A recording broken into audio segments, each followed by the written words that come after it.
Akankah pertarungan hak asuh anak antara Ruben Onsu dan Sarwendah memasuki babak yang jauh lebih serius?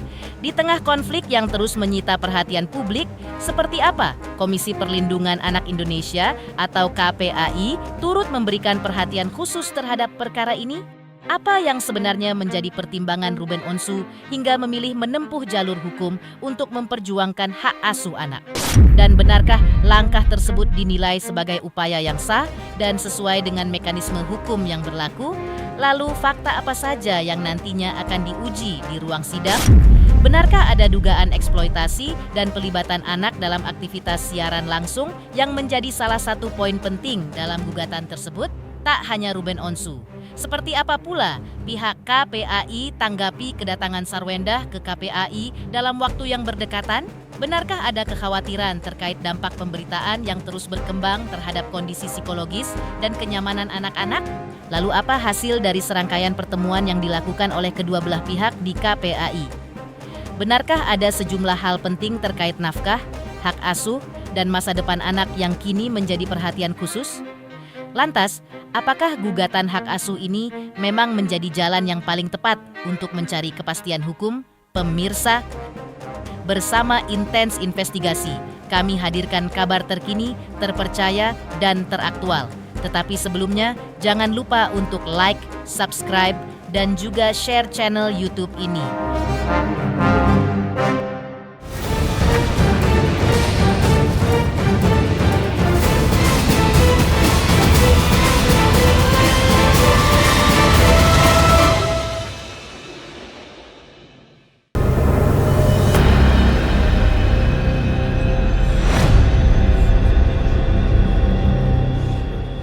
Konflik gugatan hak asuh anak antara Ruben Onsu dan Sarwendah hingga kini masih menjadi perhatian publik.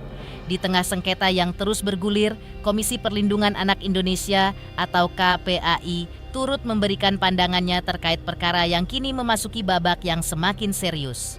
KPAI menegaskan bahwa dalam situasi apapun, anak tetap memiliki hak untuk memperoleh kasih sayang, perhatian, dan kehadiran kedua orang tuanya secara utuh. Di sisi lain, langkah hukum yang ditempuh Ruben dengan mengajukan gugatan hak asuh juga mendapat sorotan. Jasra Putra selaku perwakilan KPAI menilai upaya yang dilakukan Ruben merupakan langkah yang tepat dan telah sesuai dengan mekanisme hukum yang berlaku.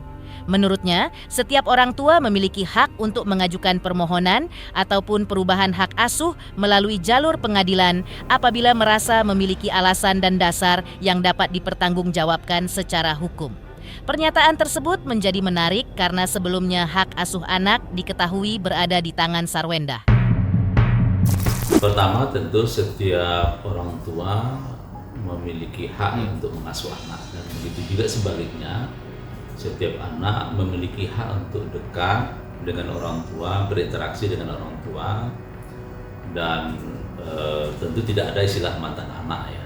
Dan oleh sebab itu, apa yang dilakukan oleh Bapak Ruben ya tentu sebuah hak yang mekanismenya ya tentu sudah tepat ya menurut pengadilan gitu ya. Walaupun sebelumnya di waktu perceraian gitu ya, hak asuh itu kan jatuh ke Sarwendah gitu ya. Nah, namun dalam keputusan MK yang terbaru gitu ya, bahwa disebutkan bahwa anak usia di bawah 12 tahun hak asuhnya berada di ibu gitu ya. Nah, itu bisa batal atau bisa dialihkan, ada beberapa syarat ya di putusan MK itu.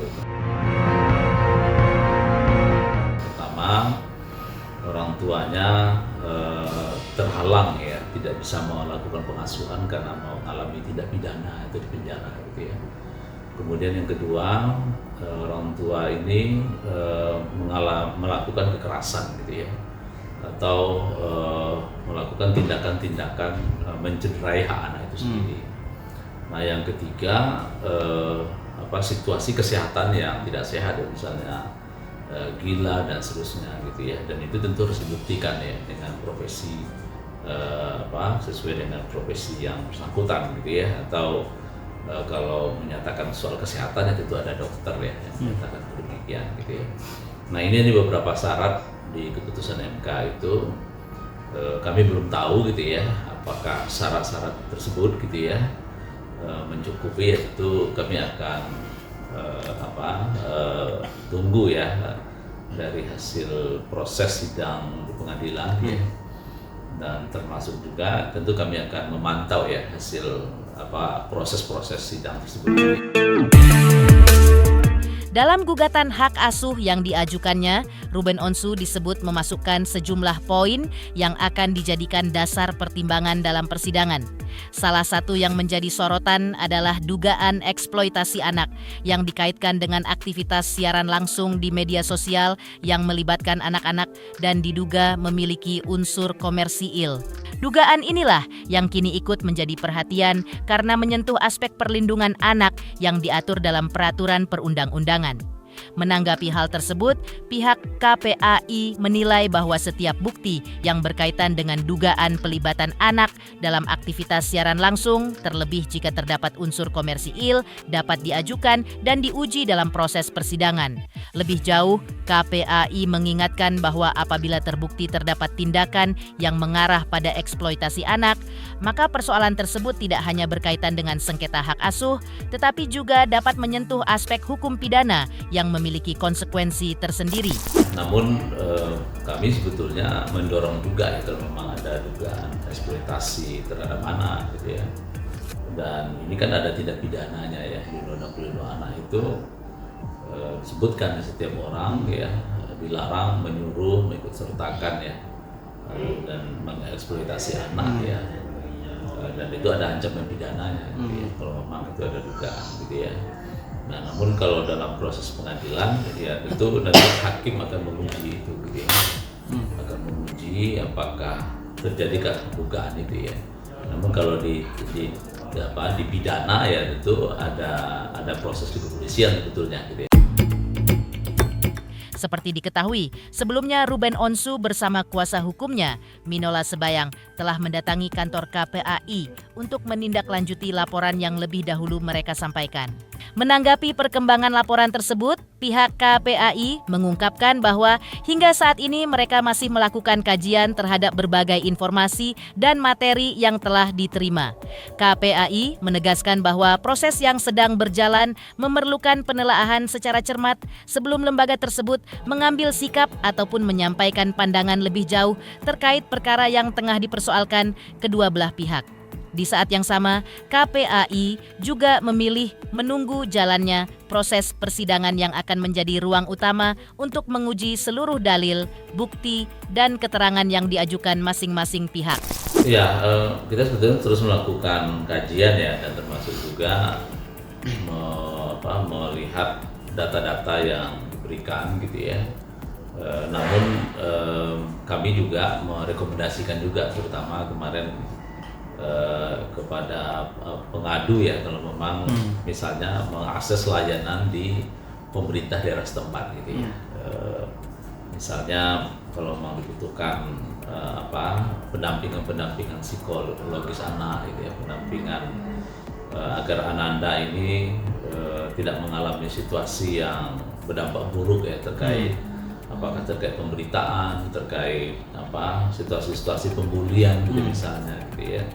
Itu satu hal yang menjadi analisa dan sesuai dengan SOP kami seperti itu. Nah, yang kedua, secara paralel ini kan keluarga terutama Pak Ruben ya itu mengajukan proses hak asuh ya, mendapatkan hak asuh di pengadilan. Nah, tentu kami dalam proses ini ya kami akan menunggu ya hasil proses sidangnya gitu ya. Karena kami kan tidak punya kewenangan untuk menetapkan katakanlah terkait hak asuh tersebut gitu ya. Namun kalau nanti sekiranya pengadilan meminta kami ya sebagai saksi ahli gitu ya, tentu kami akan berikan gitu ya terkait kajian-kajian dan termasuk juga temuan-temuan yang kami dapatkan gitu ya. Dan ke depan ya tentu sebetulnya kami juga menawarkan mediasi ya. Namun kedua pihak kan belum minta hal demikian. Yang baru diminta adalah bagaimana memastikan anak tetap terlindungi bagaimanapun kondisinya. Kemudian yang kedua, kita juga mengingatkan kedua belah pihak untuk memberikan perhatian penuh gitu ya dalam artian baik soal akses bertemu, kemudian berinteraksi dengan anak gitu ya, dan hal yang penting juga memberikan kewajiban masing-masing gitu ya, baik kewajiban hak nafkah gitu ya, baik fisik maupun psikis ya, karena jangan sampai hak nafkah kita hanya identik dengan sebuah materi gitu ya, tapi juga bagaimana kasih sayang gitu ya, kedekatan, kelekatan itu juga bagian penting ya bagi anak. Tak lama setelah Ruben Onsu menyambangi kantor KPAI, Sarwendah juga terlihat mendatangi lembaga perlindungan anak tersebut. Menjelaskan pertemuan tersebut, Jasra Putra selaku perwakilan KPAI mengungkap bahwa kedatangan Sarwendah berkaitan dengan sejumlah isu yang dinilai memiliki dampak langsung terhadap anak-anak. Salah satu poin yang disampaikan adalah mengenai hak anak yang harus tetap terlindungi di tengah konflik yang sedang terjadi antara kedua orang tuanya. Selain itu, KPAI juga menerima penyampaian terkait dampak pemberitaan yang terus berkembang di ruang publik. Iya, jadi ibu ini kan juga melaporkan pertama situasi Ananda gitu ya, kemudian termasuk juga dampak dari pemberitaan gitu ya, bagaimanapun juga psikologis anak pada akhirnya terganggu ya, karena kedua-dua ini kan tokoh publik ya, yang tentu tidak bisa terhindarkan. Nah, yang kedua juga melaporkan soal hak nafkah sebetulnya. Gitu ya. Nah, tapi berapanya ini kan terus kami verifikasi kedua-dua pihak gitu ya. Termasuk juga apakah hak nafkah ini diberikan atau mungkin ada sekali-sekali tidak diberikan gitu ya. Itu ada bukti-bukti ya yang dikirimkan juga ke kita gitu ya. Nah, yang ketiga juga melihat saya melihat kedua-dua orang tua ini baik Ruben maupun Sarwendah, keduanya memiliki komitmen yang kuat ya untuk melindungi anak. Nah, ini yang poin penting bagi kami gitu ya. Tinggal lagi bagaimana mewujudkan hal demikian gitu. Tentu tidak hanya dengan kata-kata gitu, tapi juga harus berbasis bukti gitu ya. Dan bahkan kami menginginkan juga kalau bisa hak berbagi waktu sebagaimana putusan pengadilan dan akta notaris yang disampaikan itu bisa dijalankan gitu. Tapi nampaknya apa yang dilakukan oleh Pak Ruben ya ini kan mengajukan hak untuk asuh gitu ya. Saya kira tentu kami akan menunggu bagaimana putusan pengadilan. Setelah Ruben Onsu lebih dulu mendatangi KPAI, kini giliran Sarwendah yang hadir untuk melanjutkan pengaduannya. Lalu apa saja poin yang dibahas dalam pertemuan tersebut, terutama terkait nafkah, hak asuh, dan kenyamanan anak-anak? Di sisi lain, bagaimana penjelasan kuasa hukum Sarwendah mengenai hasil pertemuan yang berlangsung di KPAI? Benarkah ada sejumlah hal yang menjadi perhatian khusus demi kepentingan terbaik bagi anak? Pemirsa Intens Investigasi, jangan lupa saksikan terus Intens Investigasi. Dan pastikan, jangan lupa untuk like, subscribe, share, dan juga komen. Tim redaksi Intens Investigasi juga mengucapkan banyak terima kasih kepada semua subscribers. Hingga channel Intens Investigasi kini menuju 4 juta subscribers.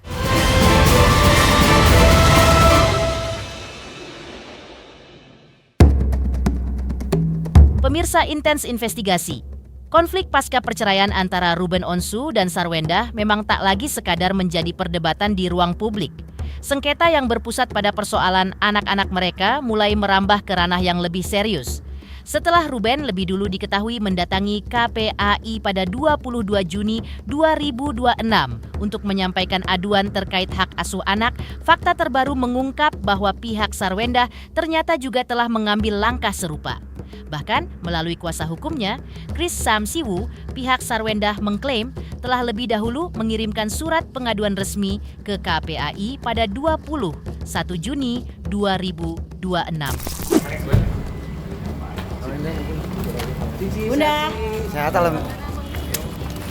Gitu kedatangannya apa sih, Ci? Mungkin hari ini, Ci? Kalau boleh tahu.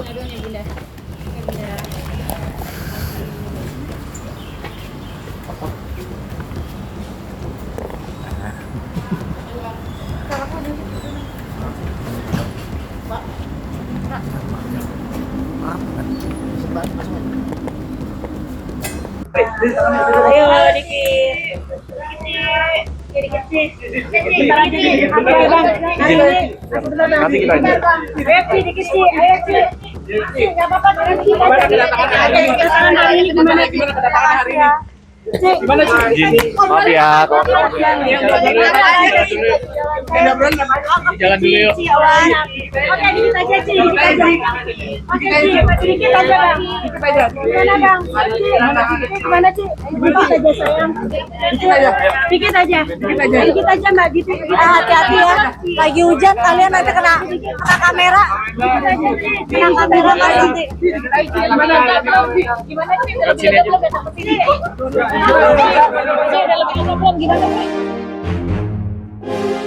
Bermula dari surat pengaduan yang kami buat tanggal 21, ya, lalu kami juga melakukan pengaduan online di tanggal 22 pagi jam 10. Ya, yang kami laporkan terkait dengan pengasuhan dan nafkah. Ya, apa materinya? Semua yang klien kami rasakan dari awal pernikahan sampai dengan saat ini, ya. Yang kami adukan semua tujuannya demi kepentingan anak, bukan demi kepentingan klien kami, ya. Terkait nafkah anak, ya. Terkait hak anak juga rasa aman, ya, rasa nyaman, lalu juga terkait dengan nafkah. Jadi itu yang kita sampaikan. Alhamdulillah diterima oleh komisioner, ya, KPAI. Sudah diskusi banyak, kami sudah menyerahkan bukti-bukti juga kepada mereka, mungkin akan dianalisis, dan kami berharap masalah ini bisa selesai dengan baik-baik demi kepentingan anak. Usai menjalani pertemuan dengan pihak KPAI, kuasa hukum Sarwendah mengungkap bahwa seluruh kronologi yang menjadi dasar pengaduan telah dipaparkan secara rinci di hadapan pihak KPAI. Dalam kesempatan tersebut, pihak Sarwendah menegaskan bahwa kedatangan mereka ke KPAI bukan sebagai pihak yang dimintai keterangan, melainkan sebagai pengadu yang secara resmi menyampaikan sejumlah persoalan yang mereka nilai perlu mendapat perhatian. Pernyataan ini menjadi sorotan karena mengindikasikan adanya perbedaan versi yang cukup mendasar antara keterangan yang disampaikan kubu Sarwendah dan informasi yang sebelumnya diungkap oleh Minola Sebayang selaku kuasa hukum Ruben Onsu. Bukan karena laporan Ero, tapi karena laporan kami jelaskan semua kronologisnya seperti apa.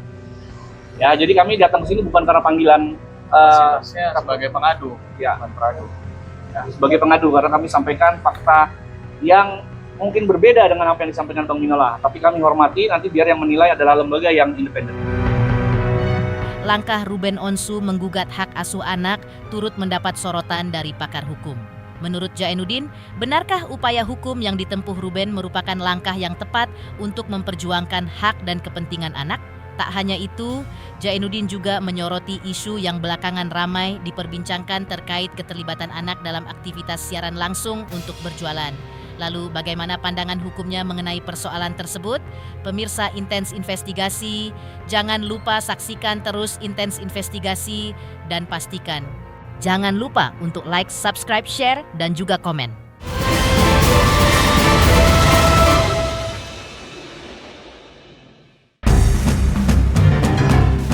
Pemirsa Intens Investigasi, di tengah sengketa hak asuh yang masih bergulir, pendapat pakar hukum kini turut menambah dimensi baru dalam perkara ini.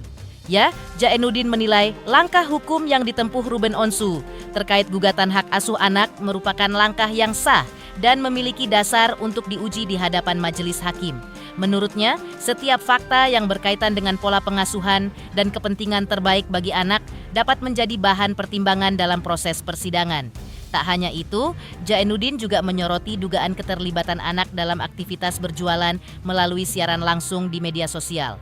Menurutnya, apabila terbukti anak diminta oleh orang tua untuk ikut melakukan aktivitas yang mengandung unsur komersil, terlebih pada waktu yang seharusnya digunakan untuk beristirahat, maka hal tersebut dapat menjadi perhatian dari sisi perlindungan anak. Namun, seluruh fakta dan bukti yang ada nantinya tetap harus diuji dan dinilai oleh majelis hakim dalam persidangan. Saya tegaskan bahwa itu merupakan langkah yang tepat ya. Kalau Ruben merasa hak-haknya dilanggar, dan juga itu memang peluang untuk Ruben terkait dalam hal pengasuhan anaknya ya. terkait alasan gitu. Biasanya tidak semuanya alasan itu diungkapkan di publik, tapi bisa kita mengambil gambaran bahwa sekarang saat ini yang dipermasalahkan Ruben terkait adanya eksploitasi, ya enggak? Eksploitasi dalam artian anak di bawah umur diikutsertakan dalam sebuah live, dalam sebuah istilahnya kategori jualan secara online lah gitulah. Itu yang dipermasalahkan juga kan, dan juga terkait dia tidak bisa mengakses atau menghubungi ataupun bertemu dengan anak-anaknya selama ini gitu loh. Alasan-alasan itu sangat make sense ya. Makanya saya bilang ini mengerikan.